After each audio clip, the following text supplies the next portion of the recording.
What's going on, everyone? I'm back, and today I wanted to talk my top players to own for the 2018 fantasy football season. Basically, these are going to be the guys that I'm going to be targeting across multiple rosters, multiple leagues, and I'll give you guys a breakdown starting with some names to know in the first round and then working my way down. But what you should know, these are guys that I think have, even though it might be early round selection, very good value where they're going.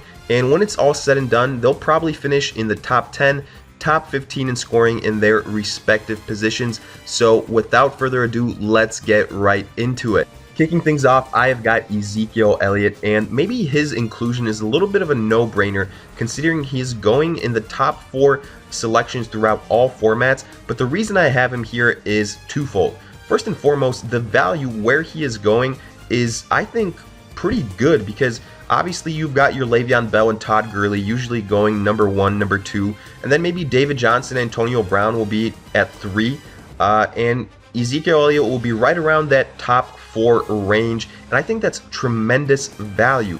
Now, the reason I think it's tremendous value is because I honestly can see Ezekiel Elliott finishing as the top offensive player in the NFL for 2018. He's got an incredible offensive line that the Cowboys invested more talent into this offseason during the draft as well. On top of that, he is also going to be super motivated considering the suspension that he went through last year. I think Jerry Jones is going to go ahead and try and stick it to the NFL and feed Zeke carries, try and make him into an MVP candidate, to be honest with you. And on top of that, he is now the workhorse of that offense with Dez gone, with Jason Witten gone. He's going to be getting volume like crazy. And on top of all of this, all reports coming out of camp for the Cowboys is that his involvement in the passing game is also going to be going to a higher and higher level. So for that reason, I really like all these combinations to make Ezekiel Elliott, in my eyes, the top running back in the 2018 season. And the way I see it, if you can get the best running back for the season with the 3rd or 4th pick, that's a guy that I'm going to be targeting without a doubt. Continuing on, the next guy I have is Saquon Barkley, and maybe a little bit bullish to have a rookie running back this highly thought of, but honestly, I love the situation Barkley finds himself in. He was the number 2 pick overall in the first round of the NFL draft, and that doesn't happen by coincidence, especially considering he's a running back. So you know the Giants are going to go ahead and invest a lot into him and his development. They haven't had a good running back in ages, and I honestly think he is going to be the guy that carries the load on that offense. They went ahead, did upgrade that offensive line. It'll be interesting to see how much of an impact that had, but I think it's leaps and bounds better than what it was the last couple of years. And we all know that Saquon Barkley is also a very dangerous threat coming out of the backfield as a pass catcher.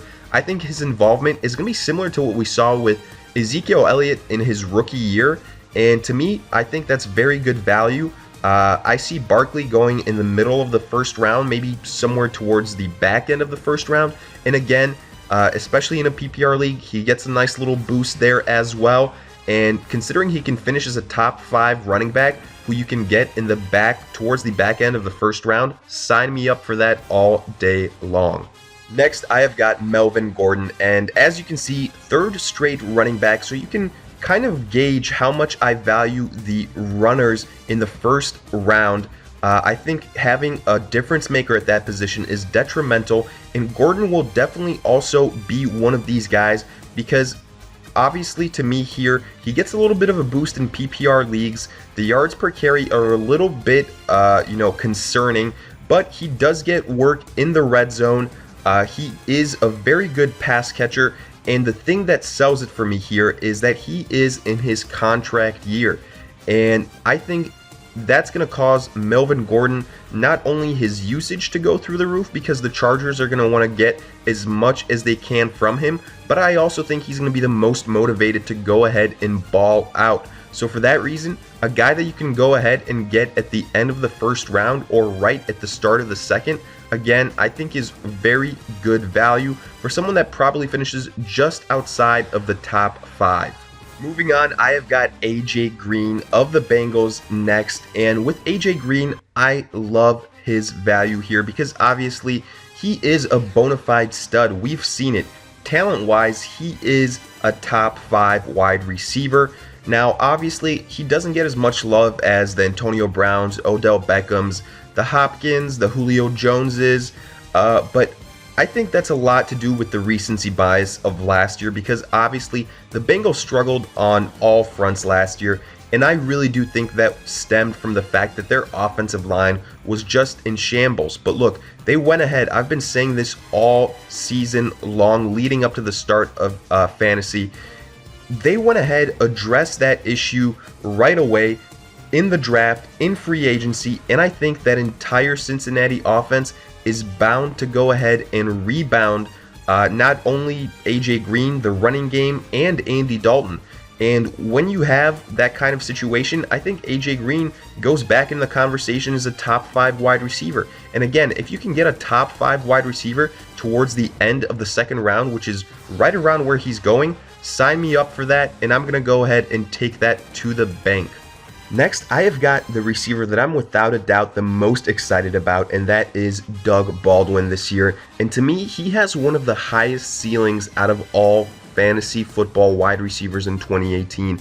And there's a multitude of factors here. But first and foremost, let's talk about what's left on that Seattle offense, because Doug Baldwin is without a doubt the man on that offense. He always has been, and now it's even more so of a fact because guys like Paul Richardson have left, Jimmy Graham has left, and when we last saw that offense without Jimmy Graham, Doug Baldwin was an absolute stud, getting in the end zone and putting up numbers like no other.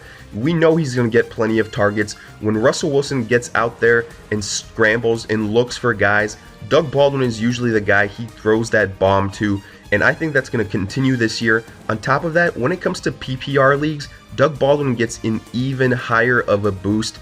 The biggest factor for me, however, is he's going right around the early third round, which I think is incredible value for a guy that I can see finishing right outside of the top 5 wide receivers. Again, I would most likely say that's PPR, but regardless, that means Doug Baldwin, in my eyes, is a wide receiver number 1 going at the start of the third round.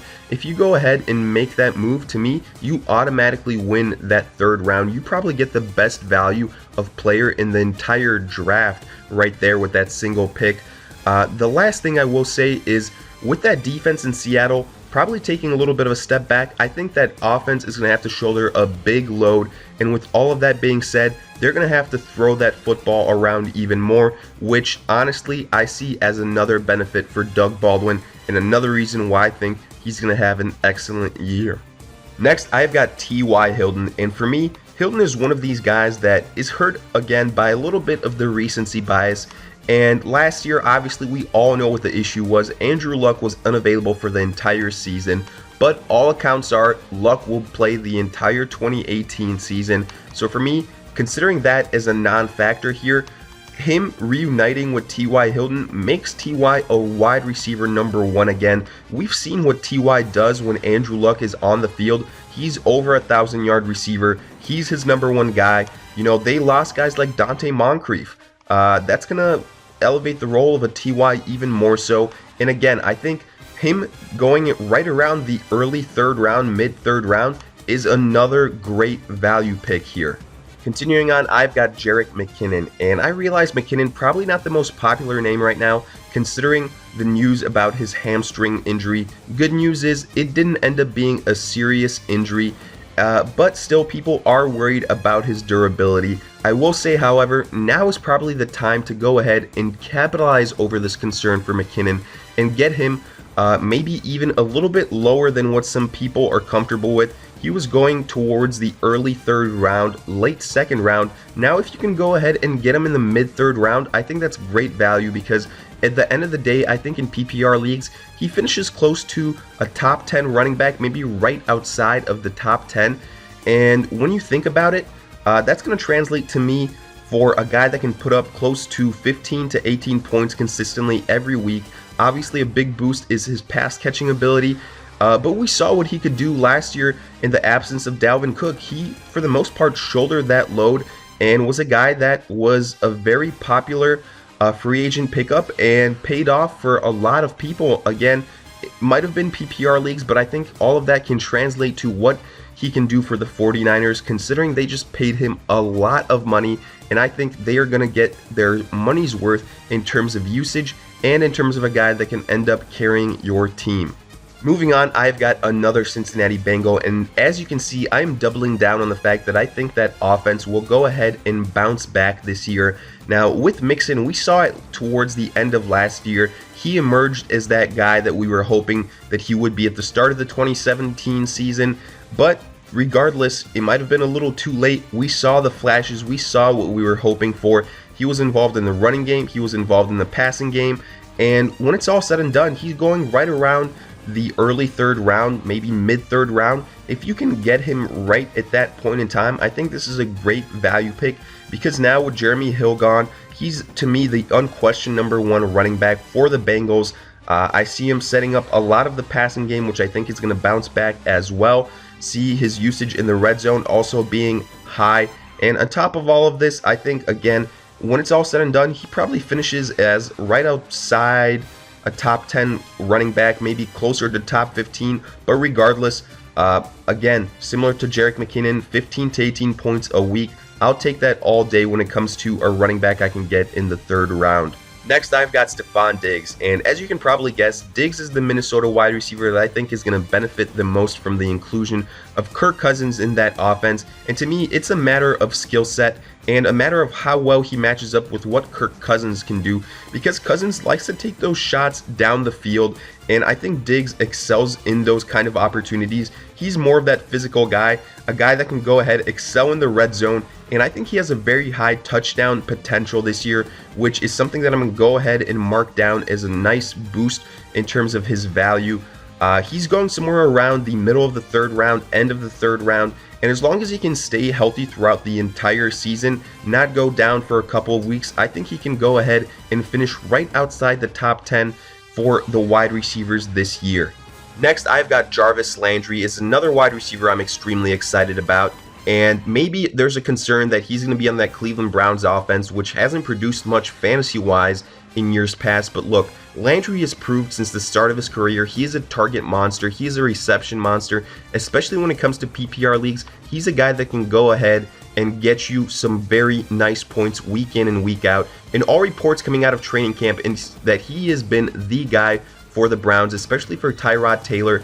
And with the news of Josh Gordon not getting any clearer than they are already, I think Landry gets an even bigger boost here.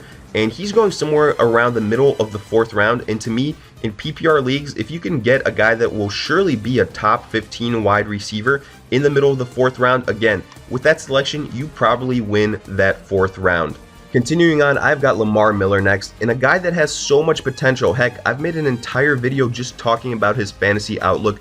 To me, it's now or never. This is the year for him in 2018. We saw what Deshaun Watson can do when healthy. The Texans finally have their franchise quarterback. They've got a lot of weapons around him with DeAndre Hopkins, Will Fuller, and I think Lamar Miller should benefit greatly from all of this. I think Watson isn't going to want to exert himself too much in the passing game coming back from the injury, so that running game should go ahead, carry that offense more so at the start of the season. You know, some people might say this is a risky selection, but in later rounds, towards the fifth round, something like that, I think Lamar Miller can turn out to be a running back #2, and that's a gamble I am willing to take. Next is another name that you've heard me talk about before, and that is Big Ben Roethlisberger, because for the quarterbacks, I really don't think we have to reach for them this year in early rounds. There's plenty of big name quarterbacks that I really like in later rounds, and none so more than Big Ben, because look, he's going as probably right around quarterback #10, if not later. And with Big Ben, man, this is a guy that has plenty of experience. I think this is finally the year for the Pittsburgh Steelers. I think the Patriots are on a decline a little bit, and all the weapons around Big Ben, Antonio Brown, Le'Veon Bell, Juju Smith, I think Big Ben is in the best offense in the entire NFL, and with Le'Veon Bell possibly not coming back for the Steelers, all the chips are in the middle of the table for the Steelers. I think that offense is going to go ahead, put up crazy numbers, and Big Ben is going to be in the middle of all of it. Moving on, I've got Randall Cobb, and probably a player that you guys are sick and tired of me talking about, but I have to continue to stress how valuable I think he can be. He's going in late rounds right now, not really being considered as a guy that can go ahead and be a week in and week out starter, but I think people couldn't be more wrong about this. Look, with a healthy Aaron Rodgers, with Randall Cobb being the main slot wide receiver, with him being the most experienced wide receiver left in that offense, the guy that Aaron Rodgers is probably most comfortable with, and with Jordy Nelson being gone, I think all of that adds up to Randall Cobb in PPR leagues especially finishing as right outside a top 15 wide receiver, a guy that can be my wide receiver number 2 in PPR leagues, and that is something that I am very excited about because value-wise, I think in late rounds there is no one better than Randall Cobb. Next, I've got Rex Burkhead, who is my favorite running back out of that crowded backfield for New England. We saw it last year. He emerged as one of the favorites for the Patriots. We all thought last year would be the year of Mike Gillislee. Yeah, that wasn't really the case. Rex Burkhead saw plenty of opportunities running the football, catching the football, and even in the red zone. I think this year will be similar, honestly. I know the Patriots drafted Sony Michel, but look, he hasn't quite been healthy, and I think that's going to take away some of his opportunities. We know that the Patriots like the guys that have been there, have done it before, that are comfortable with the system. Dion Lewis is gone. I think Burkhead will have a lot of opportunities, and as a late round running back, I think he can be a very nice flex player at the running back position. The final name on this list is Kenny Stills of the Dolphins, and I think Stills is in a perfect situation this year for Miami with Jarvis Landry gone, with Devontae Parker not really having come into his own, separating himself. Instead, he's gone ahead, suffered a broken finger, which won't help his cause, and I think Kenny Stills is a big home run hitter, and as a guy that's kept emerging the last couple of seasons quietly but surely, I think this is going to be his breakout year for the Dolphins, and a guy that I'm going to go ahead and take a flyer on. Maybe he starts out on my bench but then goes into my starting rotation. So with that, we come to an end of this top players to target list for 2018. And as always, let me know what you guys thought. Did you agree with the majority of these names on here? Would there be guys that you would include? What other questions do you guys have? Include them in the comment section. And as always, if you guys enjoyed, make sure to like, subscribe, and I'll see you guys in future videos.